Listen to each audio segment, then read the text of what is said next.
The year is 2006. You're browsing Blockbuster or Hollywood Video, wandering down the aisles littered with Aragon, white background rom-coms, and Tenacious D in the Pick of Destiny, until you find yourself in uncharted territory.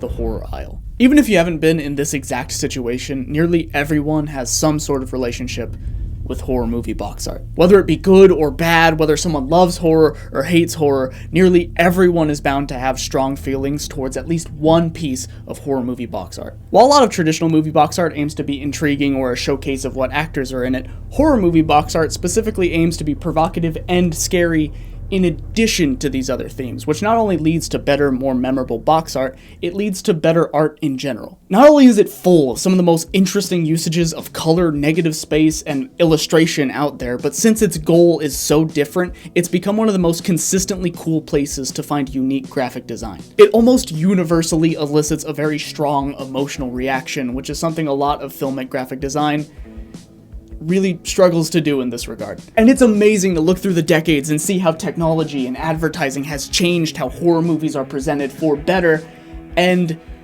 for worse. It's a topic I'm unreasonably passionate about, which you could probably gather from the runtime, but before we can get to everything, we have to cover why box art popped off to begin with. In the late 70s and early 80s, the horror genre had a boom in popularity due to the advent of home video. VHS tapes became the primary medium for viewing horror films, especially smaller indie horror films, and their box art became a crucial element in attracting viewers. AKA the most shocking visuals, taglines, reviews, and concepts, the better. Horror movies slowly shifted from spending a nickel at the cinema, where golly, that spider sure is big, to low-budget torture film that is banned in multiple different countries. Home video allowed for much grittier, darker, and more ridiculous horror movies to be made in the first place, since the format can be made with a much lower budget and without a whole lot of Hollywood backing.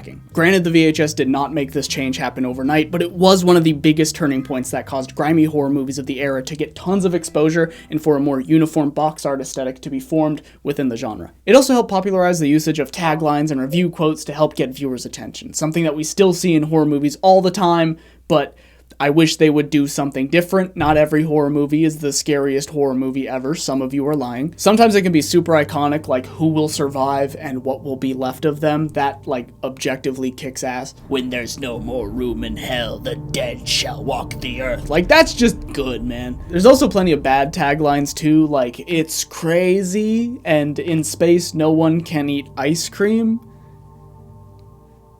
Yeah, these suck, man. Since the advertising of movies went from being outside of the theater to in a rental store with thousands of other covers competing for your attention, contrast and color needed to be used in smarter, more shocking ways, and sometimes that just meant throwing as much visual stuff at you as humanly possible. I mean, why stop at review quotes and taglines when we can have a star rating too, let everyone know that it's presented in widescreen, and that it's the anniversary edition, and that MGM made it, and that it's banned, not to mention the 18+ sticker and the genre sticker, and you better let people know that it's a VHS 2 in case if they forgot, and screw it, let's also include a bonus Christmas Carol CD exclusive to the VHS release of Shrek. Cover art was still experimenting, trying out anything they could possibly do to try and get your attention to see if anything sticks. A lot of it was cluttered, stupid visual noise that a lot of it has aged out of existence, but there is a charm to it that you don't really notice until it's gone.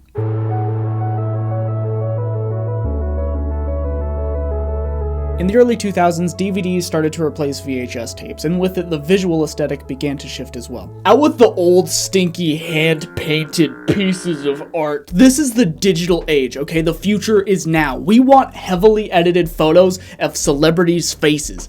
Yes! Now that's an improvement. It's kind of hard to put into words, but you know it when you see it. This is made to be on a VHS cover, and this is made to be on a DVD cover. This is when we start to shift into the more modern style of movie covers, plenty of which being awesome, like the Saw franchise is visually perfect, The Conjuring, Nope, The Nun, Skinamarink, Barbarian, When Evil Lurks, and many, many others. This style of real photography, heavily edited, works great a lot of the time, but it also feels cheap a lot of the time too. Like The Devil's Rejects looks like it was specifically designed to be in a bargain bin in a Walmart.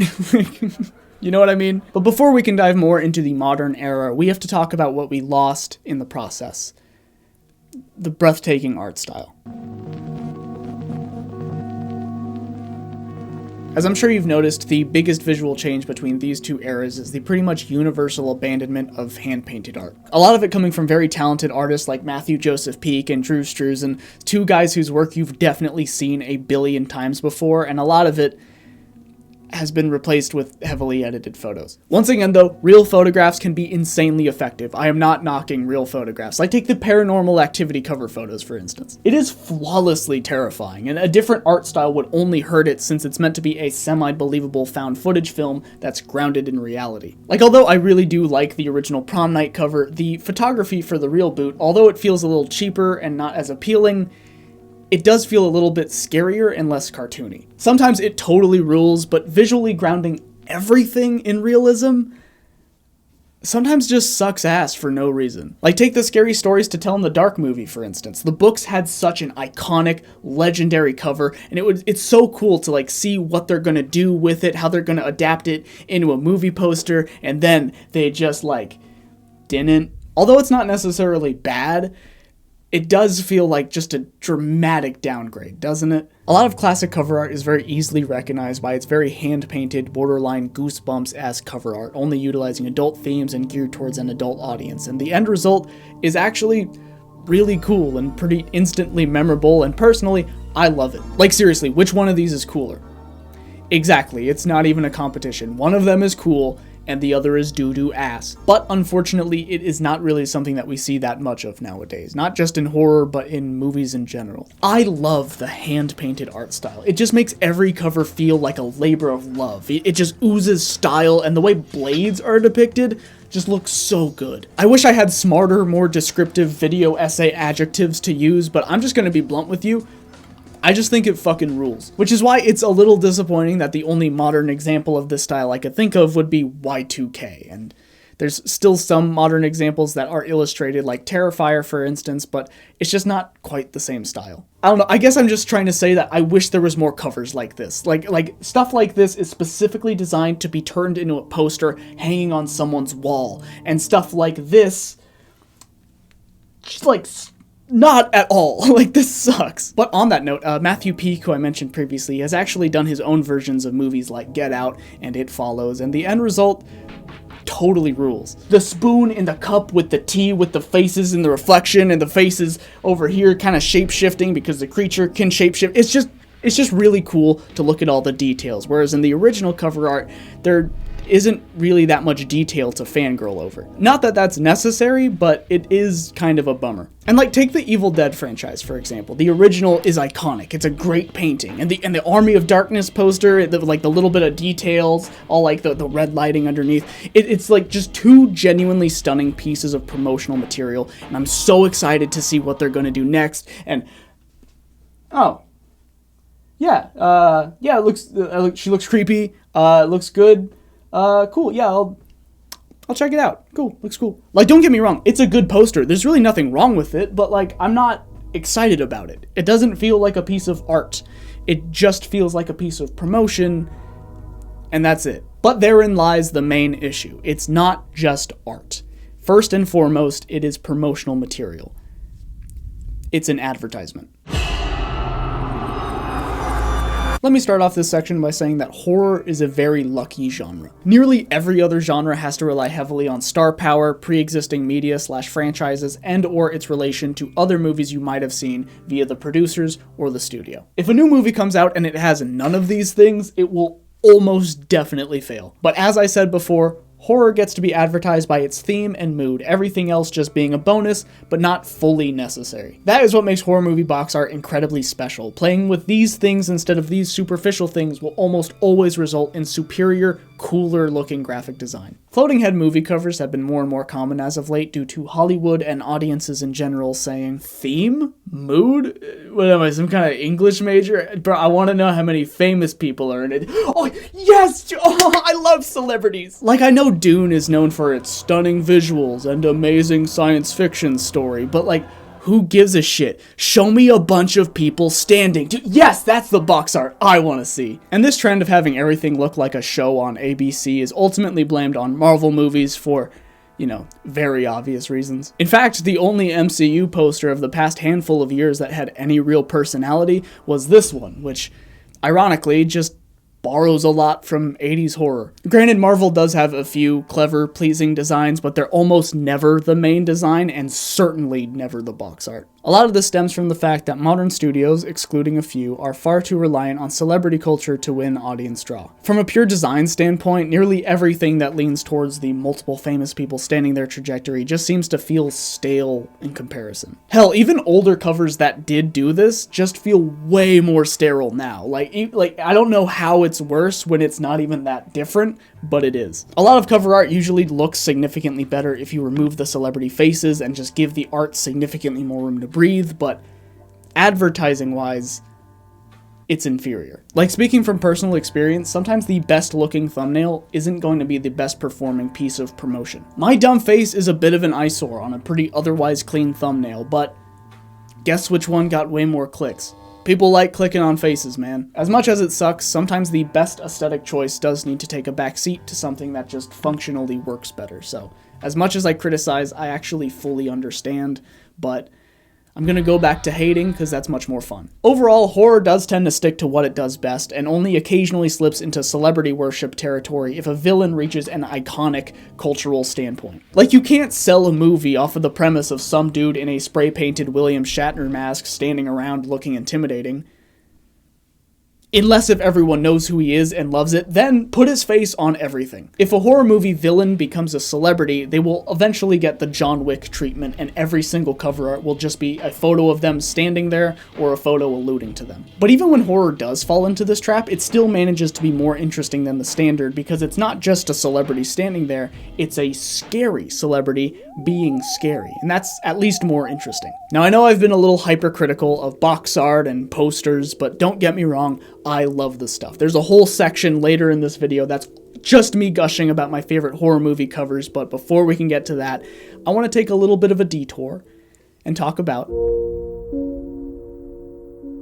Naturally, horror video game box art takes a lot of notes from horror movies, so I wanted to put a spotlight on it. There's a lot of great, super iconic, legendary covers out there, but much like how movies will occasionally fall victim to floating head designs, horror video games occasionally fall victim to looking like every other video game, which is unfortunate. Video games generally have a person standing with a weapon looking moody problem when it comes to its art, and even when a game has amazing, unique atmosphere and design and themes, it will almost always get thrown out the window to be replaced with someone with a gun. Despite it being the source of a lot of frustrating downgrades most of the time, there are still plenty of standout good examples like The Evil Within and Numata. Dementum 2 is very viscerally upsetting to look at, and I'm not just talking about how it's a horror video game for the DS. The usage of green and orange in Outlast 2's promotional material always stuck with me, and Obscure's usage of inverted colors I always thought was really cool. The Nocturne cover doesn't really get the recognition it deserves, in my opinion. Like, it breaks the mold of what video game covers look like so much that you probably wouldn't even guess it's a video game by looking at it, which is so nice for a change. It does have a much more standard video gamey cover, but I'm choosing to ignore that because this one's cooler. This alternative Resident Evil 4 cover kicks ass. The Dusk cover is one of my favorites. The Darkness 2 is stylistically memorable, and the logo is awesome that it kind of overshadows the fact that it's ultimately just a dude with a gun. Amnesia's kind of all over the place. Call of Cthulhu is okay, I guess. Cry of Fear is like a low-res, less interesting, sinister cover. Fatal Frame sucks. Video game box art, in comparison to movies, is surprisingly subpar when you compare the two side by side, oftentimes feeling like the cover was just an afterthought. There's still plenty of great examples, don't get me wrong, but more often than not, it's just these three things in a way that sometimes feels unremarkable and kind of cheap. Don't just set up the character models in a way that looks spooky. Hire an actual artist. It almost always looks better. Video games literally already figured this out way back when. We don't have to reinvent the wheel here, guys. This works. More unique, stylistically consistent covers can be found through smaller indie game studios like Chila's Art or Puppet Combo, who I think has some of the best, most memorable horror video game box art out there, and ironically enough, it's a blatant play on the VHS horror aesthetic. It's important not to be blinded by nostalgia, but I can very confidently say that this is way more effectively scary and significantly more intriguing than the current standard. I know this video is about horror movies, but I wanted to talk about video game covers because I do feel like it is a variation to some degree, and speaking of variations,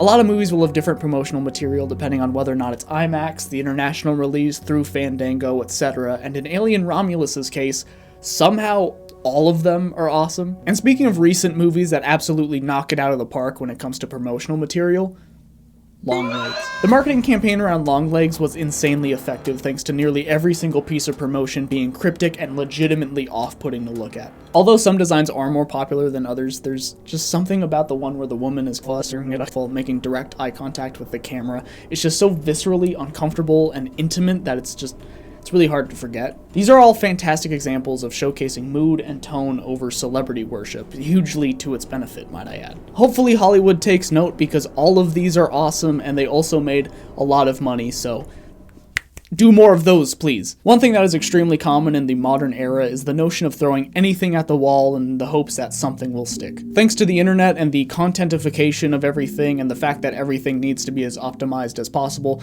putting millions of dollars into one specific design is not only boring, it's risky. In a lot of ways, this is a bad thing, but on the other, it means we're gonna get like 15 different covers or posters of any particular movie, and the more variation, the more diversity, the more room to experiment, and the more better art. And that's kind of cool. Yeah, there's something depressing about there being 800 different covers for Stranger Things, but on the other hand, that's 800 different covers. That's kind of cool. Other variations include Barbarian having 2 awesome designs, Mother having a few examples, but personally I think this one's the best thematically. This Devil's Rejects cover is scary, and the Need for Speed Most Wanted piss yellow color palette just makes it feel like humid and gross, so it's a shame that they primarily stick to this for some reason. The Knock at the Cabin cover is pretty damn good in my opinion. I love the color palette and the fact that Dave Bautista actually looks pretty intimidating as hell in a horror context. But this alternative poster doesn't even really look like a horror movie at first until you recognize the looming shadows and the unsure look on the girl's face. It's still very clearly a spooky movie, but it takes a second to fully register, and I love it when designs do that. The Substance has a lot of different promotional material, and it rules. Visually, it's not really presented as a sci-fi body horror, but it does feel off. It perfectly sets viewers up to go, I wonder what that's about, only to be blindsided by one of the best horror movies of the year. That's awesome. I loved the promotional material for Haunting of Hill House. It just makes me feel uneasy to look at, despite not being particularly extreme. The Frighteners primarily had 2 covers, and one of them is terrifying, and the other is unbelievably forgettable. Also, do y'all remember The Woods? Probably not, but I'm guessing it seems like a little familiar, right? That's because for months they advertised the movie The Woods, but it was really just a surprise Blair Witch movie. Yeah, maybe it's not a perfect strategy, but it is far more interesting than just showing your hand straight from the get-go. It keeps people guessing and it creates buzz and hype, and if you're a fan of movie posters, then that means you're eating good, because there's like 5 of them for this one movie. Under the Skin is an awesome movie, but there's a lot that's not really explored in its cover art, so I'm really excited to see the different variations and oh, it's just a photo of space with a different blend mode. Okay, well that's a little boring. I know this is a video on box art and some of these are posters and various promotional material, but I still think it's a worthwhile part of the discussion, and it's my video, so suck it. Although not explicitly variations per se, multi-film franchises typically just make different variations of the previous artwork to keep things visually consistent, like the Human Centipede. Going from 100% medically accurate to 100% medically inaccurate to 100% politically incorrect. Child's Play starts off really strong and then gets continuously a little worse and a little worse until it ends up on the version of him that just looks like a Republican with botched Botox, which is scary to be fair, but it's not as good. But one of the most obvious variations of horror movie box art comes when it's completely rebranded in a different language. It's fairly common for movies to undergo some localization and be redesigned or given a new name to appeal more to a specific region. This section isn't going to be the most thorough. Some of the examples might be fan-made, and a lot of them are from Asian countries just because they're easier to find for some reason, and it's just really hard to find a lot of good reliable sources considering I don't understand most of them. So take this section with a grain of salt, but I still do have some thoughts. A lot of localization redesigns go so hard, even the non-horror examples usually tend to go harder by comparison, like this Matrix example that I showed earlier in the video. It's fine. It's not that good. It's not that bad either. And oh, Yeah, that actually is cooler. Also, they got the red pill, blue pill motif in the logo. That's awesome. Why didn't we do that? It's not even that different. It's still just another mediocre floating head design, but it does have so much more of an authentic Matrix vibe than the original, which is awesome. I know it's cliche for Americans to fangirl over anything that even comes close to being traditionally Asian, but you gotta admit, box art with kanji on it has a secret sauce to it, man, but like especially when it comes to horror. I think this is because horror thrives when you don't have all the information. So when a horror movie presents information to you that you cannot decipher, it makes it way more effective at being scary or mysterious in a way. Like if I were to show you this version of the box art and provide no additional information, you would have to dig deeper to estimate what the movie is even about. Okay, so it's a sequel, there's a devil man, there's a baby devil, some people playing cards, some people shooting guns, a baby, and just some scary children stuff,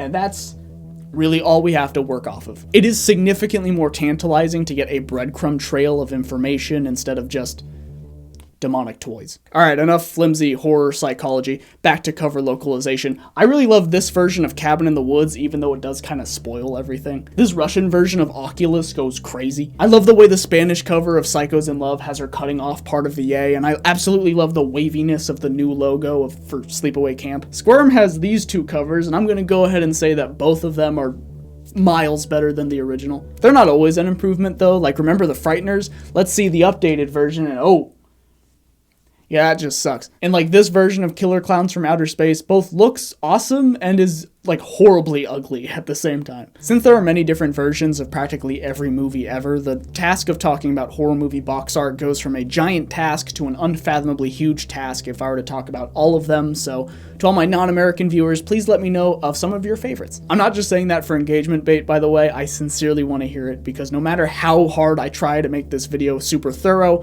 I'm inevitably going to miss a lot. So please share some of your favorites or least favorites. I love some terrible examples. And speaking of terrible, you know how earlier I spoke to the contentification of everything and how that does lead to more visual variation? Well, the downside to that is a lot of covers are just functionally just a thumbnail now. We live in the streaming era where competition for attention is fierce and the box art is often replaced by horizontal abominations haphazardly Frankensteined out of promotional material in a way that looks like garbage. I really don't want to sound like nostalgia good, modern thing bad, but advertising movies in this aspect ratio just sucks, man. Like, yeah, this isn't great, but it's so much more appealing than this. The aspect ratio just makes it worse. I don't know why. I wish I could give some pseudo-intellectual video essay reason, but I just don't know. It just looks and feels cheap. But this downgrade is a little inevitable. Netflix actually does a good job of not doing this, keeping things vertical in a way that also advertises more to you, but ultimately it's just a little rectangle on your phone.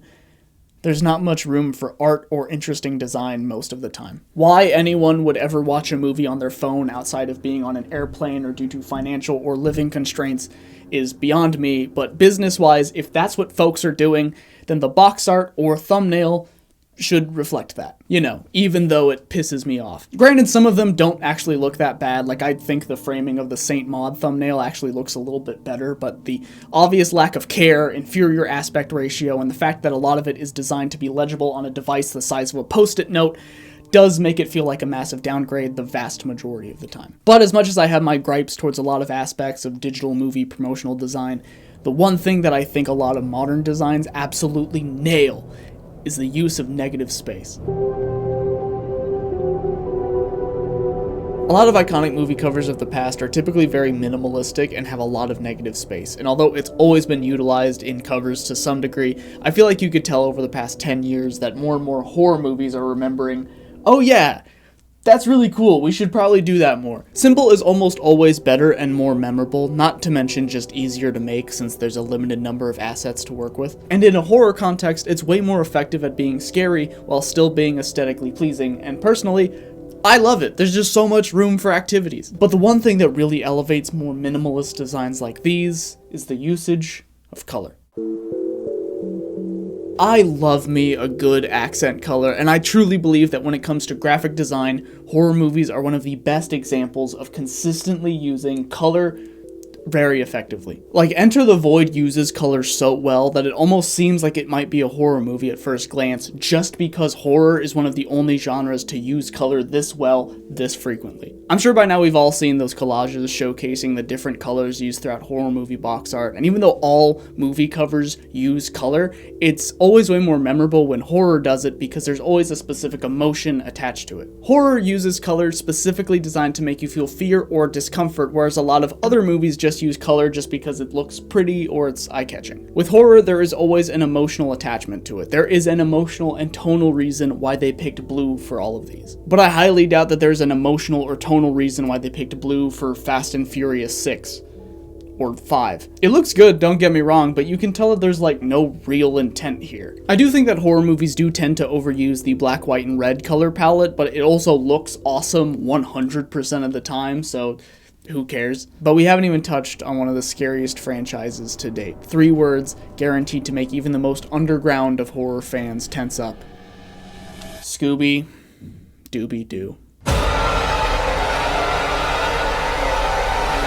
That's right, I bet you didn't think we'd do a section on Scooby-Doo and the alien invaders, but the usage of green and blue is just fucking awesome, dude. But alright, that's cool and all, but I'd like to see them pull off the green and blue color scheme flawlessly a second time. And oh no, this one's even better. In fact, a lot of Scooby-Doo covers are actually pretty good, but I'd like to see Alvin and the Chipmunks pull off this color scheme in a fun, spooky way.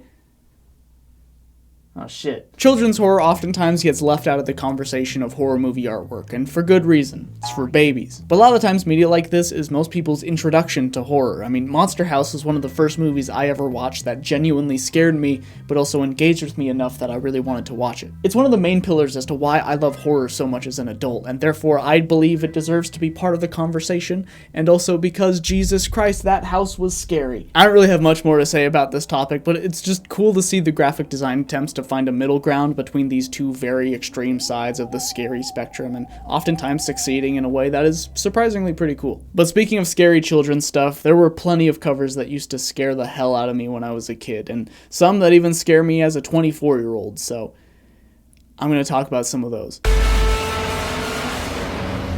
I already mentioned this in a previous video, but it bears repeating that horror is extremely subjective. There's a ton of different common fears and phobias that are terrifying to some, meaningless to others, and I feel like a lot of people forget that everyone is different, and it's not a sign of weakness, that's just how fear works, it's very personal. So far, most of the examples in this video haven't really scared me, I just think that they're cool, but this section is dedicated to covers that scare the fuck out of me specifically. I know this is only going to relate to people within my exact age demographic, but like, was anyone else freaked out by the One Missed Call cover? I don't even know what that movie was about, but I don't like looking at it. The standard cover for Mirrors is kind of lame, but the alternative version just doesn't make me feel good. I think it just reminds me of the first jump scare in Cry of Fear, which I have a bad relationship with. Tooth Fairy makes me want to fucking vomit. I know this is a green screen video and there's actually nothing right next to me, but I'm gonna be real, it makes me uncomfortable just picturing it next to me. The Haunting in Connecticut cover really left a lasting impression on me. It's simultaneously disturbing and really intriguing. It's a great horror movie promotional piece. I love it even though it makes me feel gross. And since this is a section where I'm being vulnerable, I'm not afraid to admit that Paranormal Activities covers really scare me even as an adult. You ever have this pop in your head while you're trying to sleep? It sucks, man. It is amazing promotional work, even though I kind of have a grudge against it. And speaking of the grudge, I don't like her either, even though we have a similar thing going on. Blair Witch 2 is not a very good movie, but I do like the box art. It makes me feel uncomfortable. It's great. Possum is also amazing visually, and I hate looking at it. The Mist always left a lasting impression on me, and it scared me a bit when I was younger. I love the swirls and the interesting usage of color. It really leaves a lasting impression. Even though the highest resolution version of this art I could find is in Spanish, but we're just gonna ignore that. And two covers that don't scare me that much, but it still gives me a real uneasy feeling is Mama and Marianne. The covers aren't really that disturbing, but I am legitimately scared of a few scenes involving these two that just reminding me that they exist just makes me uncomfortable. But covers that make me feel uncomfortable aside, I need a section where I can just ramble about movie covers that I think are cool, so I'm gonna do that. Nosferatu, as of right now, only has 2 promotional posters out, but the muted blue, the little bit of like muted turquoise, the imposing mystery, the beautiful calligraphy of the logo, the fact that it's coming out on Christmas, I don't know if I love the posters or if I'm just excited for the movie, but either way, looking at it just fills me with joy. I'm so glad we're getting a resurgence of like gothic vampiric media, just like hell yeah, man. The Conjuring got that unsilent death looking ass tree and I love it. The Nun wasn't really that good of a movie if I'm being honest, but the colors used on the cover, just, I love it. So good. This is the Whale DVD cover. It looks like the Necronomicon, and it's not a horror movie, but I feel like it should count because it makes me laugh. The Antlers cover reminds me of the Gaping Dragon from Dark Souls, and I mean that as a compliment. The vertical lines on the sadness, and if you look at the lettering, it looks like eyes crying. That's just so good, man. The calligraphy on the Creep cover really just scratches an itch in my brain, and I really like the Smile 2 poster, even though it just looks like